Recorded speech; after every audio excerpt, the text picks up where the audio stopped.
a handout urging voter support for a proposed $1.05 billion Austin School District bond issue on the November 2017 ballot singles out the need to repair and renovate schools averaging 40 years of age, plus a desire to modernize or build 16 schools.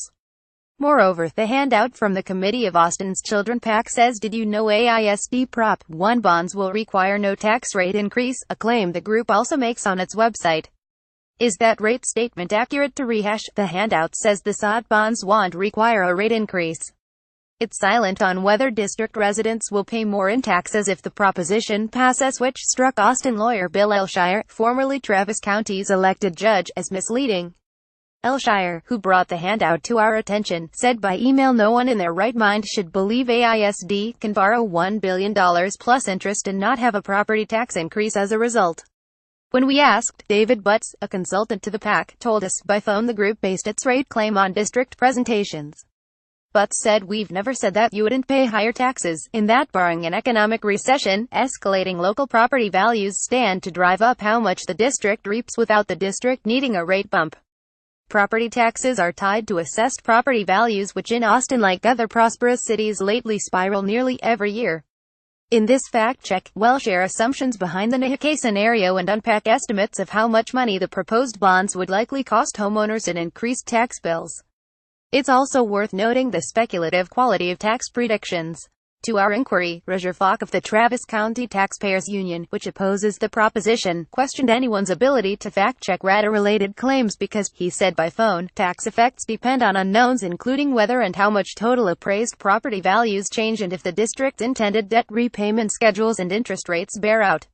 "You cannot assume it's a sunny day every day," Falk said. "It's going to rain sometime."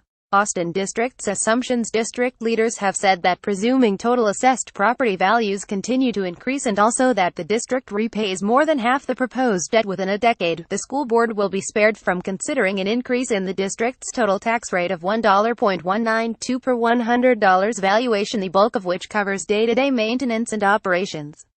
A September 2017 Austin American-Statesman news story elaborated. The district points to its last bond election, $392 million approved by voters in 2013, as an example of how it can tamp down the impact on property tax bills. Those bonds were expected to raise the tax rate by 3 cents, or about $38.40 a year to the property tax bill for a $200,000 home.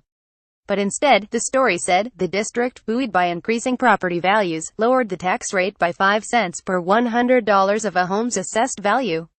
Homeowners are still paying more, of course, because property values in Austin have shot up 12% a year, on average, for the past 5 years. Tiffany Young, a district spokeswoman, via emailed us the district's August 2017 tax capacity analysis of the proposed bond costs, which included a summary of annual changes of late 11% plus annual increases in total assessed property valuations in the district from 2008 through 2017. Source document showing tax capacity analysis of proposed bond debt, Austin Independent School District, August 10, 2017, received by email from Tiffany Young, Senior Communication Specialist, AISD, September 26, 2017. That news story noted that the district's payback plan for the proposed bond package assumes an annual increase in total assessed property values of 7% in the first 2 years and 1.5% for each subsequent year. Property values actually have a 10-year average growth rate of nearly 8%, the story said. School leaders advised that if there is a flattening in property value increases, the district could tap $46 million in reserves, or savings, to make up for lost revenue. Also, the story quoted Ellen Wood, who chairs the Greater Austin Chamber of Commerce's board of directors, calling district assumptions behind no tax rate hike prediction conservative and appropriate. By phone, Wood told us chamber members based that judgment on talks with the district's chief financial officer, Nicole Conley Johnson, and a firm advising the district on the proposed issuance. To our inquiries, Conley Johnson reaffirmed the district's conclusion that the proposed bonds can be paid off without a tax rate hike. In fact, Conley Johnson said by phone, she expects the district to land interest rates perhaps 2 percentage points less than the 5% rate assumed in its modeling, a decrease that would reduce repayment costs. Noting increased assessed property valuations in recent years, Conley Johnson also said it's reasonable to expect assessed values to surge more each year than the 1.5% rate assumed in the modeling past the first couple years. If the proposition fails at the polls, Conley Johnson confirmed, the school board could reduce the debt portion of the district tax rate in $202,122 by $0.0297 per $100 valuation to $0.0833, with additional reductions doable most subsequent years through $203,940, though that scenario depends, perhaps and probably, on no additional costs accumulating in the intervening years. If the proposition passes, Conley Johnson said, in 2022, the district will need some $35.5 million to pay incremental costs on the proposed bonds. An estimated $35.5 million would be raised from that $0.0297 per $100 valuation in tax rate, the district projects. Worst-case scenarios. We separately asked Conley Johnson and Chris Allen of First Southwest, the firm hired by the district as financial advisors on the proposition, to lay out a worst-case scenario that might cause district officials to recommend a rate increase. After all, you'd have to have a major economic downturn, Allen said by phone. You'd have to have the housing market plummet. Allen, referring to the district's assumed 7% increases in total assessed valuations in both 2019 and 2020, said, I think the 7% is conservative. If you look around, there are cranes everywhere. The housing and commercial market is on fire. Conley Johnson said by email, we estimate that if total assessed valuation growth stayed flat for the next 8 years or there was a cumulative decline in AV of 20%, we would need to consider increasing the tax rate. Of course, she said, these events would buck historical trends of the last 10 years where there was only a year that AV declined, in 2011 due to the national recession, arguably the worst in history. Even still, there was subsequent growth thereafter and the decline was made up after 2 years and growth doubled after that. Falk, the proposition foe, questioned the assumption that the district can repay the bonds at a 5% interest rate past this next year. There's no science, say no way to know past 1 year, Falk said. Falk called the assumed annual increases in total property valuations a best guess. We also asked Charles Gilliland, a land market expert at Texas A&M University, to evaluate the rate increase claim. Gilliland said by phone the district's post-2020 assumption that total assessed property values will increase 1.5% annually seems pretty conservative. The rest of the story is it's not going to be a nice steady increase, Gilliland said. There are going to be ups and downs.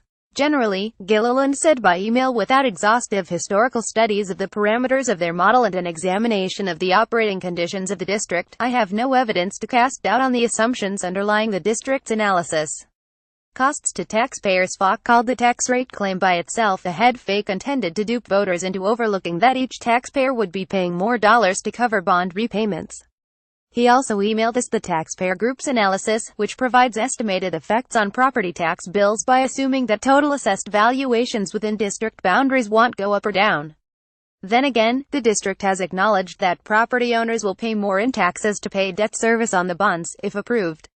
A June 2017 American Statesman news story on school board members voting to place the proposition before voters initially noted that district officials said the tax rate would remain flat at $1.192 per $100 of assessed property value, with $1.079 designated for operations and $0.113 of the rate going toward repaying debt issued to fund capital improvements. Still, for the owner of the district's average taxable value home of $355,947, the school tax bills would total nearly $4,243. As properties increase in value, the story said, that same tax rate would lead to increasingly higher tax bills. District web pages devoted to the proposition similarly indicate property owners will likely face increases in what the district bills. We initially spotted no estimates of how much more, but estimates were provided when we asked. Let's cover those web posts, then turn to what the district gave us.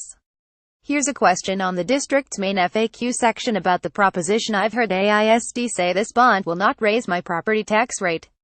How is that possible? The 202-word reply stresses the district's plan not to issue the SOT at all at once, plus plans to draw on other funds it doesn't concede additional directed taxpayer bond costs. We saw this question on a separate district finance FAQ webpage about the proposition. So does this mean that I won't have an increase in my tax bill? The district's reply opens, no.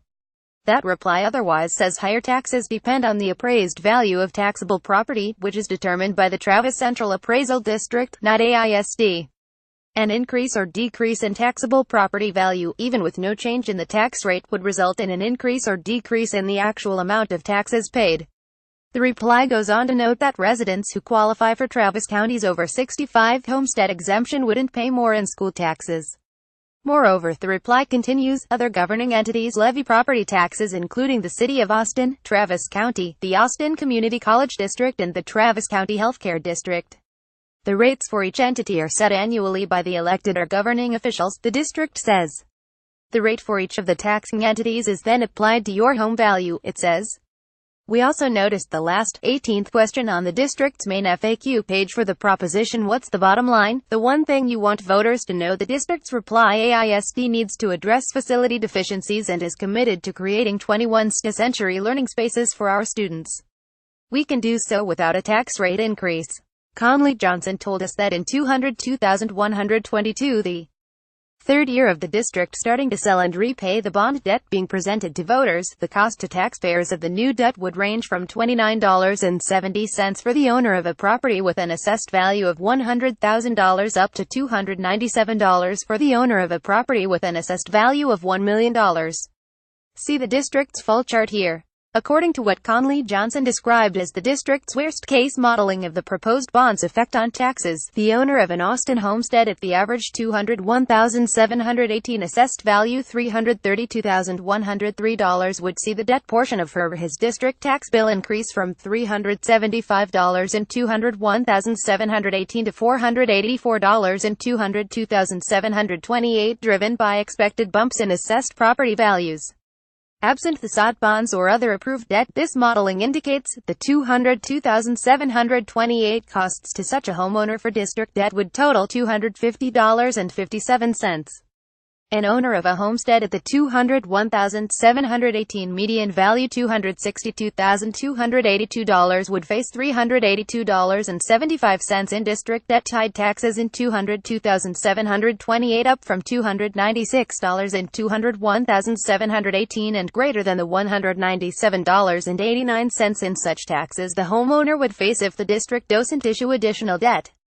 There's more. As we made our inquiries, the district posted a document estimating each homesteading homeowner's future tax payments to the district related to paying off the proposed bonds. Upshot: starting in 2022, some $0.0297 per $100 valuation of the district's tax rate would generate sufficient revenue to pay debt service on the sought bonds, the document says. The share of the district's tax rate needed to pay that debt service will escalate in subsequent years, the document says, with that share reaching its maximum of $0.0530 per $100 valuation as of 2029. According to the document, the district estimates the dollar costs in annual taxes on the median value homestead in the district, which in 2017 had an appraised value of $287,282 to be $77.90 in 2022 and $139.01 in 2029.